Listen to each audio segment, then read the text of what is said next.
In this video, I want to share with you something that I've been working on recently that I believe will give people a way out. A way out of the government lockdowns, the dystopian world that we find ourselves creeping into, out of these fragile cities and into something that is a real alternative.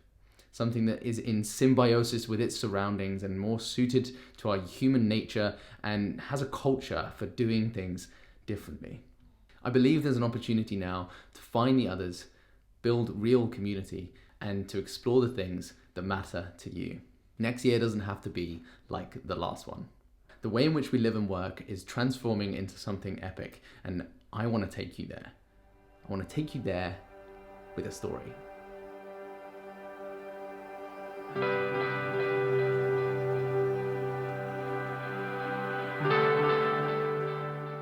For those of you new to this channel, I'll be talking about co-living and community, creativity and tech, and how new forms of collaboration can bring these together to transform the narratives that underpin our society today, leading to the systemic change that we need to get through the next 10 to 100 years. And what I want to do in this video is give a story of one person, but at different stages in their life, and how the pandemic might have affected them. And I want to show how by helping them get what they want at this point, we can actually present a new alternative model for work and education that brings us towards a more globally integrated world.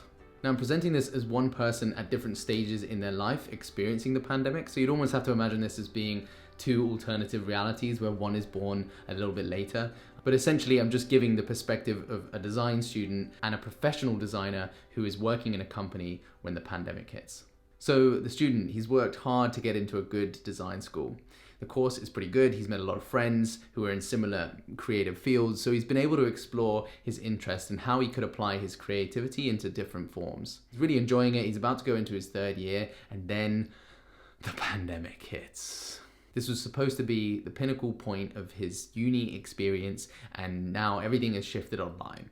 The whole thing has changed around. Him and a bunch of people he knows have all deferred their year in the hope that next year will give them the kind of experience and education that they were hoping for.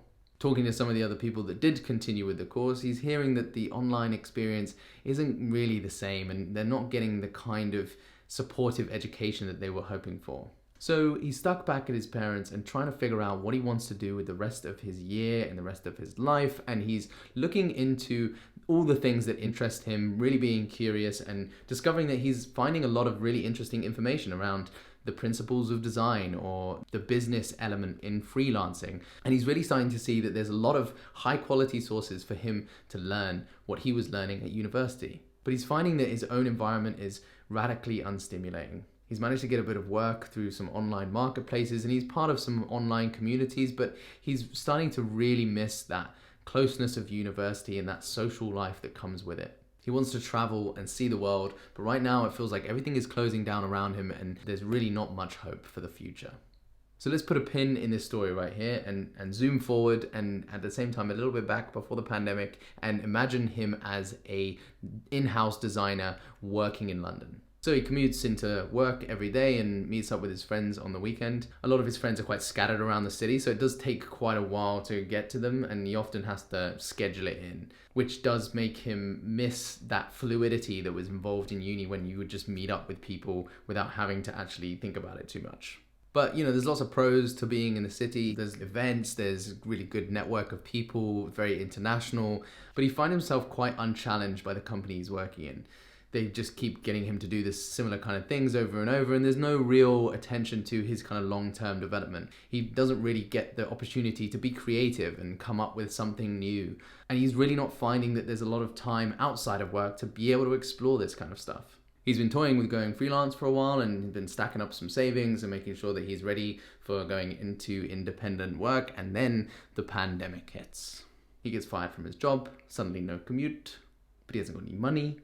His freelancer life is suddenly thrust upon him. He's scouring the web looking for online work. His landlord in London gives him a very small cut off of his rent, so he's really racking through his savings super quickly. He feels completely let down by the company he worked for a year, and he just doesn't feel like he's progressed since uni. He's starting to even wonder whether he's doing the right career.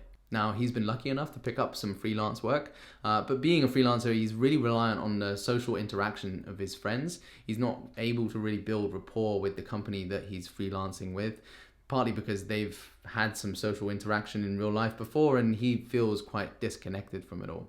He finds himself constantly distracted, checking Twitter for news and stacking up articles from Facebook, and he's really starting to get a sense of dread for the future. He's working on all these advertising campaigns and just wondering what is the point of this, whether he should be doing something with more reason behind it, more purpose, and his mood just starts to kind of deteriorate really. And living with his housemates over lockdown, he's suddenly realizing that they don't have that much in common. He feels like his network of friends is fizzling out. He feels like life is just not getting any better, and with this new year approaching, he really feels like he's got to do something to shake things up. So, what does he do? I feel like in both of these situations, they both want the same thing. They both want to live around like-minded people. They want to be inspired, create, and collaborate with people like them.